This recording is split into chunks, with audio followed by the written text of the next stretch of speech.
चलिए तो आज शुरू करते हैं अलंकार का पार्ट सेकेंड। ठीक है, आप उम्मीद करते हैं आपने पहला पार्ट पढ़ा, उसको देखा, उसको समझा, तो आपको हर एक चीज क्लियर हो गई होगी। आज हम लोग अलंकार का पार्ट 2 करेंगे। ठीक है, तो सभी बच्चे कॉपी पर निकाल लीजिए और आराम से पढ़ते चलिए, आपको हर एक चीज क्रिस्टल क्लियर हो जाएगी। ठीक है, तो टॉपिक का नाम डालो। सबसे पहले टॉपिक का नाम डालिए अलंकार। और आज इसकी कौन सी क्लास है बेटा? दूसरी क्लास है इसकी, पार्ट 2 अलंकार। ठीक है, हिंदी का कोई भी पेपर हो उसमें आपका अलंकार जरूर पूछा जाता है, चाहे वो आपका क्लास 10th का पेपर हो और चाहे वो किसी वनडे एग्जाम का पेपर हो, तो वहां पर अलंकार पूछा जाता है। ठीक है, आराम से बैठिए, तसल्ली से पढ़िए, हर एक चीज आपको क्लियर हो जाएगी। बिल्कुल कोई डाउट हो तो डाउट आपने पूछ सकते हैं। ठीक है, तो उस दिन हमने अलंकार जब शुरुआत की थी तो बताया था, आपको कुछ महत्वपूर्ण बातें बताई थी कि मनुष्य की प्रकृति होती है, मनुष्य का नेचर होता है कि वो हर एक चीज को कैसी देखना चाहता है? सुंदर देखना चाहता है। ठीक है, उसकी नेचर है इसका। ठीक है, कि वो हर एक चीज को अगर सुंदर है तो और सुंदर देखना चाहता है। तो अपनी कविताओं को, अपने काव्य को सुंदर बनाने के लिए तो कवियों ने क्या किया? किसका प्रयोग कर दिया? अलंकार का प्रयोग कर दिया। मैंने आपको बताया था अलंकार को 3 प्रकार से पढ़ते हैं। कितने प्रकार से? शब्द अलंकार, जहां पर शब्दों के माध्यम से, जहां पर क्या हो? शब्दों के माध्यम से काव्य की शोभा बढ़ाए। शोभा मतलब इंटरेस्ट आने लगे पढ़ने में। क्या आने लगे? इंटरेस्ट, वो और सुंदर लगने लगे पढ़ने में, मजा आने लगे पढ़ने में। तो जहां पर शब्दों के माध्यम से ये सारी बातें हो, तो आपको बताया था कि शब्दालंकार होता है। क्लियर है? और जहां पर अब आज हम पढ़ेंगे अर्थालंकार। कौन सा अलंकार? अर्थ, मतलब वाक्य लिखा होगा, जब आप उसका अर्थ पहचान जाएंगे तो आपको जो है लगेगा कि हाँ, ये बात की जो है शोभा बढ़ गई ऐसे कहने पर। तो वहां पर कौन सा अलंकार होगा? अर्थालंकार होगा। क्लियर है? तो चलिए आज आप हेडिंग डालिए, अलंकार का सेकेंड पार्ट पढ़ेंगे आज हम, अर्थालंकार। आज दूसरा पार्ट पढ़ेंगे अर्थालंकार। हेडिंग डाल लीजिए अर्थालंकार। अर्थालंकार पढ़ेंगे। ठीक, अर्थालंकार पढ़ेंगे। आज हम क्या पढ़ने जा रहे हैं? अर्थालंकार पढ़ने जा रहे हैं। चलिए लिखिए, अर्थालंकार में एक परिभाषा इसकी सिंपल से लिख लीजिए। लिखिए, जहां पर अर्थ के माध्यम से, जहां पर अर्थ के माध्यम से, जहां पर अर्थ के माध्यम से,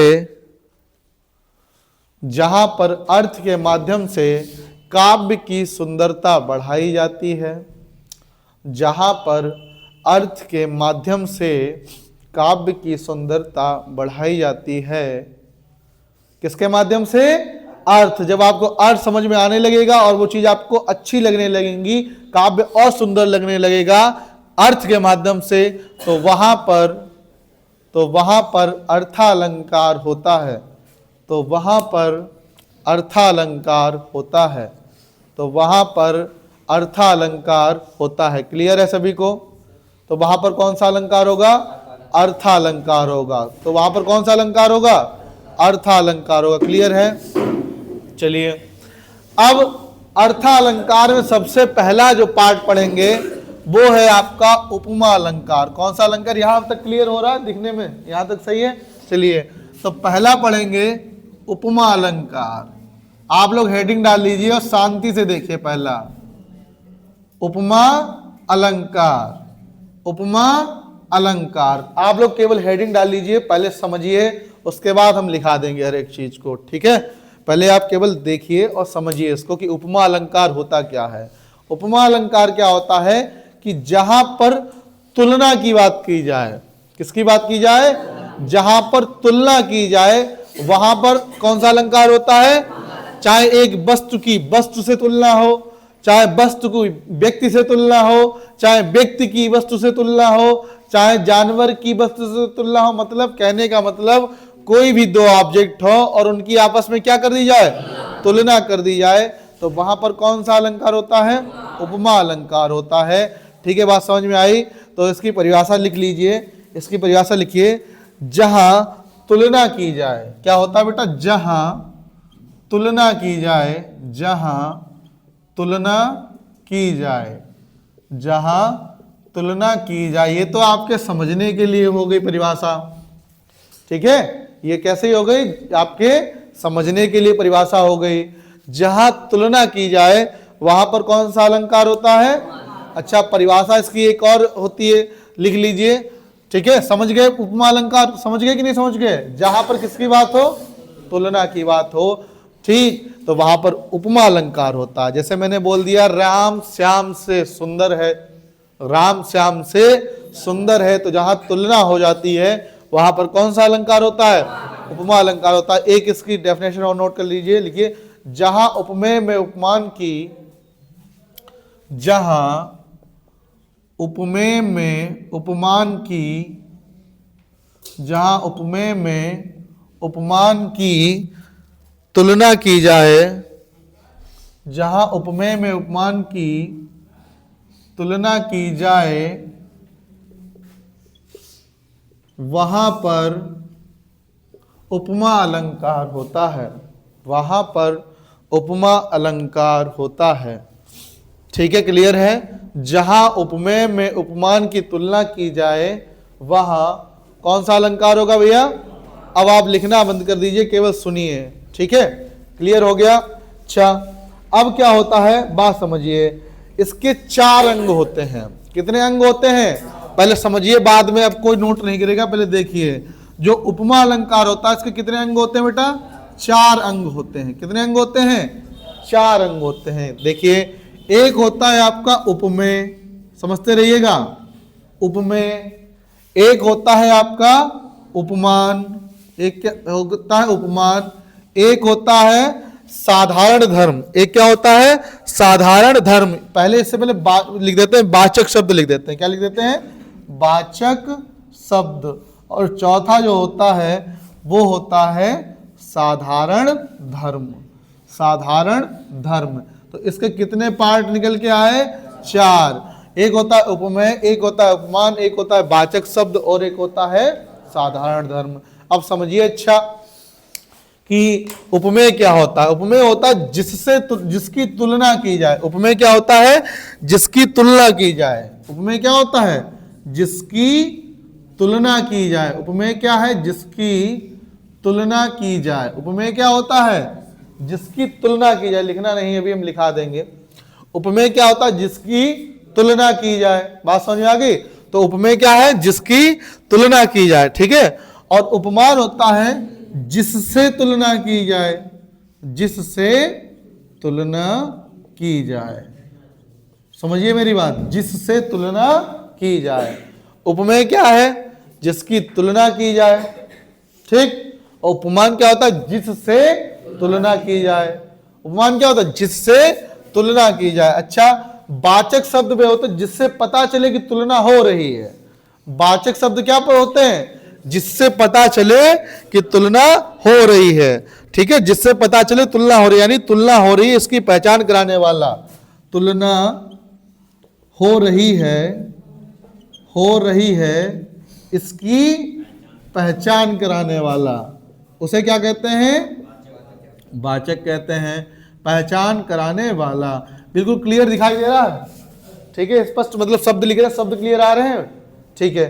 तो तुलना हो रही है, इसकी पहचान कराने वाला। वाचक शब्द क्या होता है, तुलना हो रही है उसकी। अभी एग्जाम्पल देंगे, कि एग्जाम्पल सब समझ में आ जाएगा क्या कह रहे हैं बात, ठीक है। और एक होता है आपका साधारण धर्म, वह गुण या विशेषता जो समान हो। साधारण धर्म क्या होता है, वह गुण या विशेषता, वह गुण या विशेषता। नोट मत करना, अभी हम सब समझा देंगे। वह गुण या विशेषता जो समान हो। भाई आप तुलना अगर दो लोगों के बीच में करोगे तो कोई इनके बीच विशेषता समान होगी कि नहीं समान होगी, तो उसको कहते हैं साधारण धर्म। क्या कहते हैं, अब समझिए मेरी बात।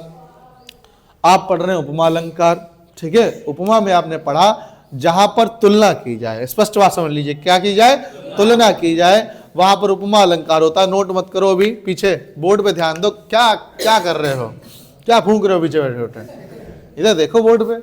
तो उपमा अलंकार क्या होता है, जहां पर तुलना की जाए, ठीक है। फिर आपने देखा उपमा के 4 अंग निकल गया। कितने अंग निकल गया, 4। उपमेय, उपमेय क्या होता है? जिसकी तुलना की जाए। उपमेय क्या होता है? जिसकी तुलना की जाए। उपमान जिससे तुलना की जाए। उपमान जिससे तुलना की जाए। वाचक शब्द तुलना हो रही है इसकी पहचान कराने वाला। भाई पहचान कराने वाला आएगा कि हाँ यहाँ पे तुलना हो रही है। अभी एग्जाम्पल देंगे तो और क्लियर होगा। साधारण धर्म वह गुण या विशेषता जो समान हो। एग्जाम्पल देखिए, एग्जाम्पल लिखा है पीपर पात सरिस मंडोला। पीपर पात सरिस मंडोला। पीपर पात सरिस मंडोला। तो पीपल के पत्ते की तुलना, सॉरी हमारे मन की तुलना, सॉरी यहां पे पीपर पास सरिस मंडोला। हाँ देखिए, मन की तुलना किससे कर दी गई है? पीपल के पत्ते से कर दी गई है। ठीक है, मन की तुलना किससे कर दी गई है? पीपल के पत्ते से कर दी गई है। मन की तुलना किससे की गई है? पीपल के। जिस प्रकार पीपल का पत्ता हमेशा डोलता रहता है उसी प्रकार हमारा मन डोलता रहता है। तो पीपल के पत्ते की तुलना किससे कर दी गई? यानी पीपल क्या हुआ? पीपल क्या हुआ? पीपल का पत्ता हमारे लिए क्या हुआ? तो क्या हुआ ये हुआ नहीं, ये हुआ उपमेय। पीपल के पत्ते की तुलना किससे की गई है? मन से। तो तुलना तो इसकी हो रही है और किससे हो रही है? मन से। तो मन क्या हो गया? उपमान। उपमान। मन क्या हो गया? उपमान हो गया। ठीक है, चलिए और एग्जाम्पल देते हैं, उससे आपको समझ में आएगा। एग्जाम्पल जैसे लिखा है आपका, अभी बता रहे, बस एक मिनट रुक जाइए। जैसे एग्जाम्पल लिखा है चांद सा सुंदर मुख। चांद सा सुंदर मुख। चलिए देखिए, इधर देखो, मेरी बात समझो। वो वाला भी एग्जाम्पल किसका था? उपमा अलंकार का है, ध्यान रखिए। अभी एक इस एग्जाम्पल सारी चीजें क्लियर कराने की कोशिश करता हूं। लिखा है चांद सा सुंदर मुख। चांद सा सुंदर मुख। अब समझिए क्या कहा गया है। इधर देखो बोर्ड पे, चांद सा सुंदर मुख। अब मुख की तुलना किससे कर दी गई है? चांद से। तो जिसकी तुलना की जाए उपमेय। क्या इतनी बात समझ में आई? भाई मुख की तुलना किससे कर दी गई है? तो जिसकी तुलना की जाए वो उपमेय। मुख की तुलना किससे की गई है? चांद से। तो जिससे तुलना की जाए वो उपमान। उपमान क्या पड़ा है? जिससे तुलना की जाए। तो यहां मुख की तुलना किससे कर दी गई है? चांद से कर दी गई है। अब देखो ये कौन सा इसमें ऐसा वर्ड है जो पहचान करा रहा है कि तुलना हो रही है? कौन सा ऐसा वर्ड है? अब अगर थोड़ी देर के लिए आप सा हटा दो, थोड़ी देर के लिए क्या करें? सा हटा दिया। अब बताओ चांद सुंदर मुख, कुछ पता चला तुलना हो रही है? तो जब आप सा लिख रहे हो तभी आपको पता चल रहा है कि तुलना हो रही है। यानी ये क्या कहलाएगा फिर आपका? वाचक शब्द। वाचक शब्द क्या होता है? तुलना हो रही है इसकी पहचान कराने वाला। तो यहां पर सा आ गया। क्या आ गया? सा। तो सा आपके लिए क्या हो गया बेटा? वाचक शब्द हो गया। सा क्या हो गया आपके लिए? वाचक शब्द हो गया। क्लियर है? अच्छा, साधारण धर्म वह गुण या विशेषता जो समान हो। चांद भी सुंदर है, मुख भी सुंदर है, तो इसमें साधारण धर्म क्या हो गया? साधारण धर्म सुंदर हो गया। साधारण धर्म क्या हो गया? ये इधर लिख रहे, इधर आ रहा है क्या? ठीक है, अभी नोट मत करो, सुनो मेरी बात। तो देखो बेटा, हाँ कौन बर्रा पड़ते बीच में क्या? इधर देखिए, इधर देखो, चांद सा सुंदर मुख। अब देखिए समझ लीजिए, चांद सा सुंदर मुख, तो मुख की तुलना किससे कर दी गई है? चांद से। तो जिसकी तुलना की जाए वो उपमेय। मुख की तुलना चांद से हो रही, तो मुख क्या हो गया यहाँ? उपमेय। तुलना किससे हो रही है? चांद से। तो जिससे तुलना की जाए वो उपमान। तुलना हो रही है इसकी पहचान कराने वाला, यानी सा। तो ये क्या है? वाचक शब्द। और साधारण धर्म वह गुण या विशेषता जो समान हो। क्लियर है? किसी को समस्या बता दीजिए, कोई समस्या हो? क्लियर है? अच्छा, इतना जल्दी नोट करिए, इतना जल्दी नोट करो, फिर चलते हैं आगे। ठीक है, तो आपने पढ़ा उपमा अलंकार, जहां पर तुलना की जाए वहां पर क्या होता है, उपमा अलंकार होता है। आप नोट करते चलिए। और इसकी परिभाषा मैंने आपको बोली, जहां उपमेय में उपमान की तुलना की जाए वहां पर उपमा अलंकार होता है। बहुत बच्चों को कंफ्यूजन था कि सर उपमेय उपमान होता क्या है। उपमेय उपमान नहीं आज तक पता चल पाया कि है क्या। ठीक है, तो उपमेय क्या है, जिसकी तुलना की जाए। उपमेय क्या है, जिसकी तुलना की जाए। उपमान क्या है, जिससे तुलना की जाए। उपमान क्या है, जिससे तुलना की जाए। वाचक शब्द क्या है, तुलना हो रही है, इसकी पहचान कराने वाले जो शब्द आते हैं वो क्या कहलाते हैं, आपके वाचक शब्द कहलाते हैं। और साधारण धर्म क्या होता है, वह गुण या विशेषता जो समान हो, वह गुण या विशेषता जो समान हो। इतना नोट कर लिया आप लोगों ने। चलिए ठीक है, एग्जाम्पल आपको कराया, थोड़ा स्पीड में लिखिए। एग्जाम्पल आपको कराया, चांद सा सुंदर मुख। यहाँ मुख की तुलना किससे हो रही है, चांद से हो रही है। मुख की तुलना चांद से हो रही है, तो जिससे तुलना होती है, सॉरी जिसकी तुलना होती है, जिसकी तुलना की जाए वो उपमेय, और जिससे तुलना करते हैं हम वो क्या होता है, उपमान। ठीक, और वाचक शब्द जो पहचान कराता है कि यहाँ तुलना उलना हो रही है, तो वाचक शब्द और जो विशेषता दोनों में समान होती है उस चीज को कहते हैं साधारण धर्म। नोट कर लिया। चलिए अब आगे चलते हैं, एक स्टेप और इसमें हम आपको बढ़ा देते हैं। उपमा अलंकार दो प्रकार का होता है। कितने प्रकार का होता है, दो प्रकार का होता है। उपमा अलंकार कितने प्रकार का, दो प्रकार का। तो इसमें आगे आप डाल लीजिए, उपमा अलंकार दो प्रकार का होता है। उपमा अलंकार दो प्रकार का होता है। ठीक है, उपमा अलंकार कितने प्रकार का होता है भैया, दो प्रकार का। उपमा अलंकार दो प्रकार का होता है। चलिए थोड़ी बात और कर लेते हैं, फिर उपमा अलंकार खत्म हो जाएगा आपका। उपमा अलंकार फिर खत्म हो जाएगा आपका। ठीक है, तो समझ आ गया इतना? यहां तक किसी को समस्या है तो बताइए पहले। उपमेय क्या होता है, बोलिए। उपमेय क्या होता है, बोलो बोलो। जिसकी तुलना की जाए वो उपमेय।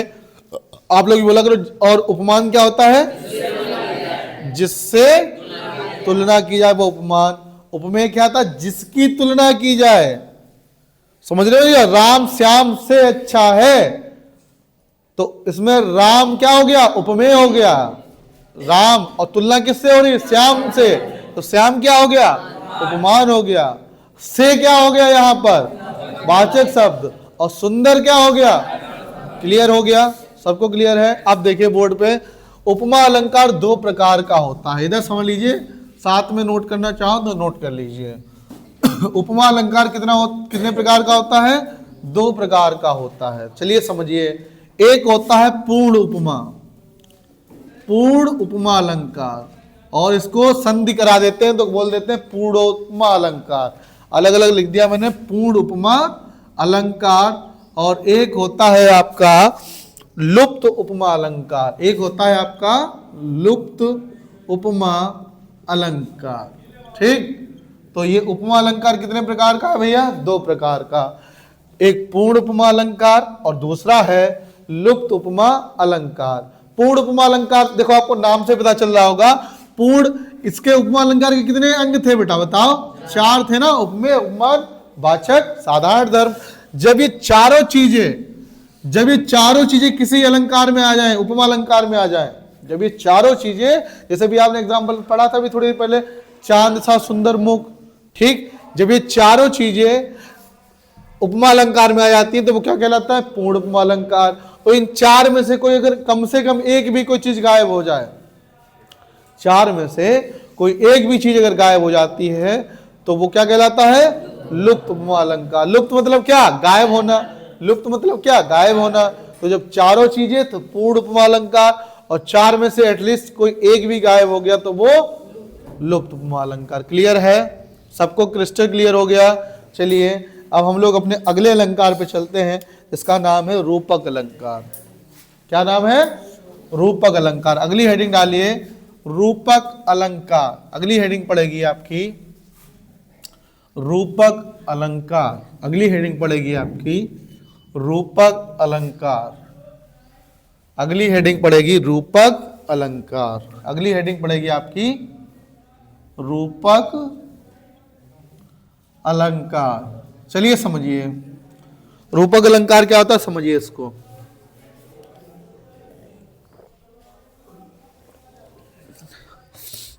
चलिए शुरू करें। देखिए रूपक अलंकार क्या होता है समझिए बेटा, थोड़ा इसमें कर दीजिए पानी। रूपक अलंकार क्या होता है समझिए जरा, पहले समझ लीजिए बाद में लिखाऊंगा। आपको एक परिभाषा रटा दी जाती है और उस परिभाषा में क्या बता दिया जाता है कि जहां उपमेय में उपमान का भेद रहित आरोप प्रकट हो। अब इतने बड़े हम हो गए, हमें भी आज तक ये समझ नहीं आया कि ये भेद रहित आरोप कैसे प्रकट होता है। ये परिभाषा तो हमने भी रट ली थी, बात समझो। परिभाषा जैसे हमने रटी वैसे आप लोगों ने रट ली होगी कि जहां उपमेय में उपमान का भेद रहित आरोप प्रकट हो। आज तक इतने बड़े हो गए पता नहीं चल पाया कि ये भेद रहित आरोप प्रकट कैसे होता है। हाँ तो चलिए इसको समझते हैं कि आखिर ये भेद रहित आरोप होता क्या है, पहले समझ लीजिए, उसके बाद जो है क्लियर करेंगे। देखिए क्या होता है, उपमा अलंकार में तुलना कर दी जाती है। बात समझो मेरी, उपमा अलंकार में क्या क्या होता है, जैसे मैंने बोल दिया तुम शेर के समान हो, तुम शेर के समान हो, तो तुम्हारी तुलना कर दी गई किससे, पहले समझ लीजिए। समझ लीजिए ये अलंकार हमेशा गड़बड़ में रहता है क्योंकि इसकी परिभाषा ही ऐसी है कि भेद रहित आरोप प्रकट हो। अब वो प्रकट ही नहीं कर पाते हम लोग कभी भेद रहित आरोप। ठीक, तो क्या है, जैसे मैंने बोला एग्जाम्पल कि तुम शेर के जैसे हो, तुम शेर के जैसे हो, तुम्हारी तुलना शेर से कर दी गई, तो कौन सा अलंकार, उपमा अलंकार। अब बोल दिया तुम शेर हो, तुम शेर, अब तुलना नहीं की जा रही है, सीधा सीधा बात को बोल दिया गया है। सीधा सीधा क्या कर दिया गया, बात को बोल दिया गया है, तो वहां पर कौन सा अलंकार हो जाएगा, रूपक अलंकार हो जाएगा। अब बात समझ में आई, क्लियर है, थोड़ा थोड़ा क्लियर है, अभी लिखेंगे तो और क्लियर हो जाएगा। पहले परिभाषा लिख लीजिए, मतलब उपमेय को ही क्या बना दिया जाता है, उपमान बना दिया जाता है। उपमेय को ही क्या बना दिया जाता है, तो पहले लिखिए परिभाषा, लिखिए परिभाषा नंबर 1 लिखो इसकी, जहां, परिभाषा नंबर 1 लिखिए पहले, जहां उपमेय को ही उपमान समझ लिया जाता है। जहां, परिभाषा नंबर 1 लिखिए, जहां उपमेय को ही उपमान समझ लिया जाता है। जहां उपमेय को ही उपमान समझ लिया जाता है, इनमें कोई भेद नहीं होता। जहां उपमेय को ही उपमान समझ लिया जाता है, परिभाषा लिख लीजिए आप लोग, जहां उपमेय को ही, उपमेय को ही उपमान समझ लिया जाता है, उपमान समझ लिया जाता है। जहां उपमेय को ही क्या समझ लिया जाता है बेटा, उपमान समझ लिया जाता है, वहां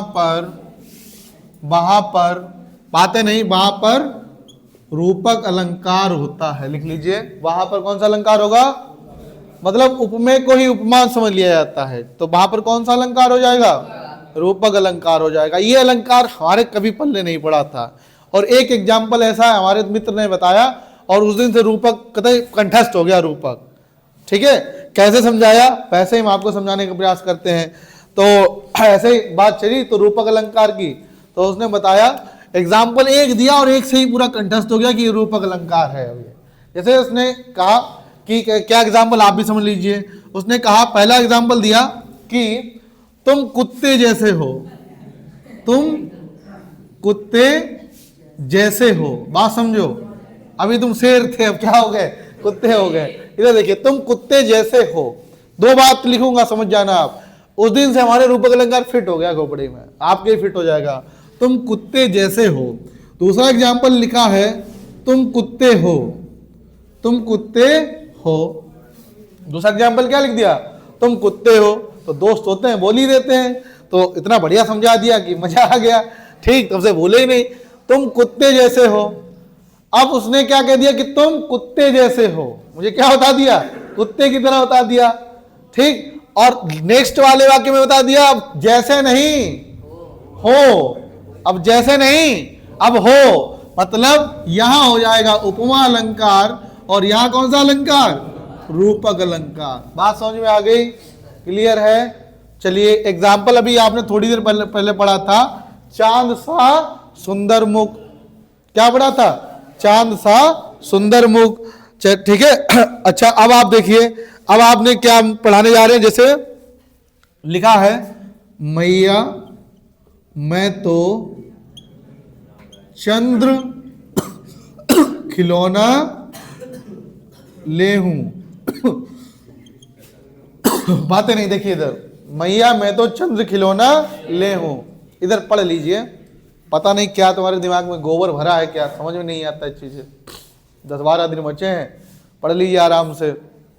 अब देखो, मैया मैं तो चंद्र खिलौना ले हूं। अब चंद्रमा की तुलना खिलौने से नहीं हो रही है। चंद्रमा को सीधे सीधे क्या बता दिया गया है? खिलौना बता दिया गया। चंद्रमा को सीधे सीधे क्या बता दिया गया? बात समझ में आ रही कि नहीं आ रही है? मतलब जब तुलना कर दी जाए तो उपमा, जब तुलना का कोई चक्कर ही ना हो, उपमेय कोई उपमान, यानी सीधा सीधा बात को बोल दिया जाए। अब चंद्रमा को खिलौने जैसा नहीं बताया गया है, चंद्रमा को ही क्या बता दिया गया है? खिलौना बता दिया गया है। जैसे एग्जाम्पल आपने पढ़ा होगा एक और, चरण कमल बंदो हरिराई। चरण कमल बंदो हरिराई। चरण कमल बंदो हरिराई। अब समझिए इसमें क्या है? चरण कमल बंदो हरिराई। अब इसमें क्या है? जो चरण है उनको सीधा सीधा क्या बता दिया गया है? कमल। कमल के समान नहीं, चरण को ही क्या बता दिया गया? कमल बता दिया गया। अगर चरण को कमल के समान बताया जाता तो क्या होता? उपमा अलंकार। और यहां पर चरण को ही सीधे सीधे क्या बता दिया गया? कमल बता दिया गया। जैसे यहां चंद्रमा को सीधे सीधे क्या बोल दिया गया? खिलौना बोल दिया गया। तो बात को जब सीधे सीधे बोल दिया जाए, तुलना उल्ला ना की जाए, जब उपमेय को ही उपमान समझ लिया जाता है, तो वहां पर कौन सा अलंकार होता है? बोलो बेटा, क्लियर है?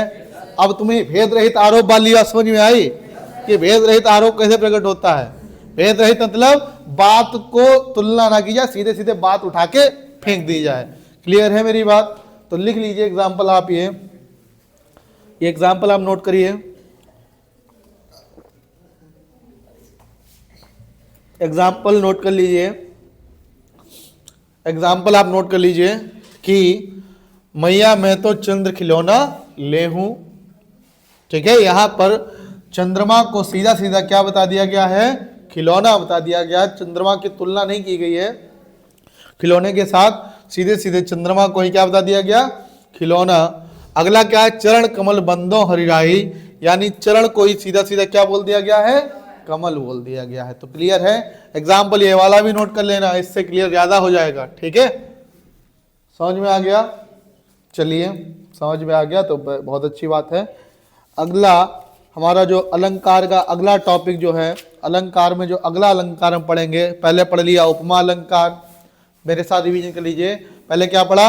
उपमा अलंकार, जहां पर क्या की जाए? तुलना की जाए, या परिभाषा लिखनी है तो जहां उपमेय में उपमान की तुलना की जाए, ऐसे लिख देना। ठीक। फिर हमने देखा उपमा के कितने अंग थे बेटा? 4। उपमेय जिसकी तुलना की जाए, उपमेय क्या होता है? जिसकी तुलना की जाए। उपमान जिससे तुलना की जाए, उपमान जिससे तुलना की जाए। ठीक। फिर वाचक, मतलब पता चले कि भैया हाँ कोई तुलना की हो रही की बात हो रही हो, तो मतलब तुलना बताने वाले शब्द वो क्या कहलाते हैं? वाचक। और फिर चौथा अंग बड़ा साधारण धर्म, कि मतलब वह गुण या विशेषता जो दोनों में समान हो। फिर आपने देखा उपमा के 2 प्रकार, एक पूर्ण उपमा अलंकार, मतलब जिसमें चारों पार्ट आ जाए, ऐसा अलंकार उपमा का ऐसा भेद इसमें उपमेय भी आ जाए, उपमान भी आ जाए, वाचक भी आ जाए और साधारण धर्म भी आ जाए, तो वो पूर्ण उपमा पूरी बात हो गई। लुप्त मतलब गायब, इन चारों में से कोई अगर एक टर्म भी गायब हो गया तो वो क्या कहलाएगा? आपका लुप्त उपमा अलंकार कहलाएगा। बात क्लियर है? फिर आपने देखा रूपक अलंकार, कि मतलब जहां पर जो क्या है, जहां उपमेय को ही क्या समझ लिया जाता है? उपमान समझ लिया जाता है। जहां उपमेय को ही क्या समझ लिया गया? उपमान। जैसे मैया मैं तो चंद्र खिलौना ले हूं, चंद्रमा को ही क्या बता दिया गया? सीधा सीधा खिलौना। चरण को सीधे सीधे क्या बोल दिया गया? कमल। तो अगली हेडिंग आप डालिए उत्प्रेक्षा अलंकार। अगली हेडिंग डालिए उत्प्रेक्षा अलंकार। अगली हेडिंग क्या पड़ेगी? उत्प्रेक्षा अलंकार। अगली हेडिंग डालिए आप उत्प्रेक्षा अलंकार। उत्प्रेक्षा अलंकार कितने हैं अलंकार? आपके सिलेबस में कितने हैं? 3 ही है ना। चलिए, तो अगली हेडिंग डालिए उत्प्रेक्षा अलंकार। अगली हेडिंग पड़ेगी उत्प्रेक्षा अलंकार। अगली हेडिंग कौन सी पड़ेगी? लिखिए, जहां उपमेय में उपमान की, लिखो बेटा, अभी समझा रहे, सब समझाएंगे, लिखो। जहां, अच्छा उपमा अलंकार लिखा था ना, उसकी मैंने ट्रिक लिखाई थी क्या? नहीं लिखाई, तो उपमा अलंकार में ट्रिक लिख लीजिए। हाँ, सा, सी, सु, से, उपमा अलंकार वाला टॉपिक खोलो और वहां पर लिख लीजिए, छूट गया था बाय मिस्टेक। ट्रिक हेडिंग डाल, मतलब ऐसे नोट बना के लिख लो, ट्रिक सा, सी, सु, से। उपमा अलंकार में ये वाचक शब्द कौन कौन से आते हैं? सा, सी, सु, से। ठीक, क्लियर है? चलिए अब आ जाइए उत्प्रेक्षा अलंकार में। लिखिए उत्प्रेक्षा अलंकार में, जहां उपमेय में उपमान की संभावना प्रकट की जाए। लिखिए, जहां उपमेय में उपमान की संभावना प्रकट की जाए। जहां उपमेय में उपमान की संभावना प्रकट की जाए। जहां उपमेय में उपमान की संभावना प्रकट की जाए। रूपक अलंकार क्लियर हो गया था। जहां उपमेय में उपमान का भेद रहित आरोप प्रकट हो। ठीक, भेद रहित आरोप कैसे प्रकट हो बता दिया आपको। ठीक, सीधी सीधी चीजों को वही मान लिया जाए। क्लियर है? ठीक, अच्छा यहां क्या होगी? यहां संभावना प्रकट की जाए। क्या प्रकट की जाएगी? संभावना। जैसे एग्जाम्पल समझिए, एग्जाम्पल लिखा है, नेत्र मानो कमल है। एग्जाम्पल क्या लिखा है? नेत्र मानो कमल है। नेत्र मानो कमल है। एग्जाम्पल लिखा है, नेत्र मानो कमल है। नेत्र मानो कमल है। बात समझिए पहले, नेत्र मानो कमल है, या तुलना नहीं हो रही मानो से, यह चीज आपने मान ली है। क्या कर लिए? मान। जैसे आप मैथ लगाते हो तो मैथ में कभी कभी मान लिया जाता है चीजें। ठीक, तो हाँ, तो जब चीजें क्या किया? संभावना प्रकट की जाए। नेत्र को क्या संभावना मान लिया गया? कमल मान लिया गया है। तो ठीक है, तो जहां पर उपमेय में उपमान की संभावना व्यक्त की जाती है वहां पर कौन सा अलंकार होता है? बोलिए, उत्प्रेक्षा अलंकार होता है। कौन सा अलंकार होता है? इसकी एक ट्रिक लिख लीजिए। इसकी एक ट्रिक होती है, लिखिए, चार बात इसमें शब्द आते हैं, लिखो, जनु जानो, जनु जानो, मनु मानो। जनु जानो, मनु मानो, ये चार शब्द आप याद कर लीजिएगा। इसमें आते हैं, किसमें? आपके उत्प्रेक्षा अलंकार में ये चार शब्द आते हैं। उत्प्रेक्षा अलंकार में चार शब्द आपके आते हैं। ठीक, एग्जाम्पल एक और लिख लीजिए। एग्जाम्पल क्या लिखा है? लिख लीजिए, साथ में लिख लीजिए, सोहत ओढ़े पीट पत, सोहत ओढ़े पीत पट, श्याम सलोने गात, श्याम सलोने गात, मानो नील मणि के सैल पर, मानो नील मणि के सैल पर, नील मणि के सैल पर, आतप पर्यो प्रभात, आतप पर्यो प्रभात। समझिए क्या कहा गया है कि सोहत ओढ़े पीत पट, श्याम सलोने गात, मानो नील मणि के सैल पर, आतप पर्यो प्रभात। क्या समझाया गया है यहां पर? चलिए देखते हैं कि इसमें क्या कहा गया है अभी। चलिए देखिए कि सोहत ओढ़े पीठ पट, बोर्ड में ध्यान दो, पढ़ना है तो पढ़ लीजिए, नहीं पढ़ना है तो फिर ऐसे ही चलते रहेगा सिस्टम। सोहत ओढ़े पीत पट, श्याम सलोने गात, मानो नील मणि के सैल पर, आतप पर्यो प्रभात। कि बताया गया है कि जो श्री कृष्ण भगवान है वो कैसे वस्त्र धारण करते हैं? पीले वस्त्र हैं। कैसे वस्त्र पहनते हैं? पीले वस्त्र हैं। और वो गा रहे हैं। क्या कर रहे हैं? गा रहे हैं, गाना गा रहे हैं। ठीक है, तो उन्हें गाना गाते हुए देख के ऐसा लग रहा है, कैसा लग रहा है कि कोई नीलमणि का पर्वत हो। नीलमणि का क्या हो? कोई पर्वत हो और उस पर सुबह की कोई किरण आ रही हो। ठीक है, नीलमणि का कोई पर्वत हो, उस पर सुबह सूर्य की कोई किरण आ रही हो, ऐसा लग रहा है, मान लिया गया है। ठीक है, पीले वस्त्र हैं तो पीले वस्त्र भी चमकते हैं। ठीक है, बात समझ में आ रही है। तो यहां पर क्या मान लिया गया है कि मान लिया कि जैसे कैसे लग रहे हैं भगवान कृष्ण, कैसे जैसे नीलमणि का जो पर्वत हो उस पर सुबह की धूप आ रही हो। क्लियर है। तो इस प्रकार से आपने क्या पढ़ लिया, अपना अर्थालंकार भी कंप्लीट कर लिया। क्लियर है। उम्मीद करते हैं कि आपको पहला पार्ट भी समझ में आया होगा पूरा और दूसरा पार्ट भी समझ में आया होगा पूरा। ठीक है, तो फिर इस क्लास को अभी के लिए यहां पर ऑन कैमरा इतना ही रखते हैं। ठीक है, आज के लिए इतना ही।